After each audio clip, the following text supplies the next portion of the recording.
Hello friends, I recently bought this new iPad mini 5 and I thought I should unbox it for you guys. I bought the 64GB Wi-Fi model space grey color. So now let's open the box and see what we get inside.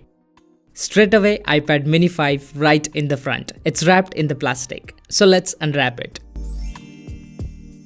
And here is the beautiful space grey iPad mini 5.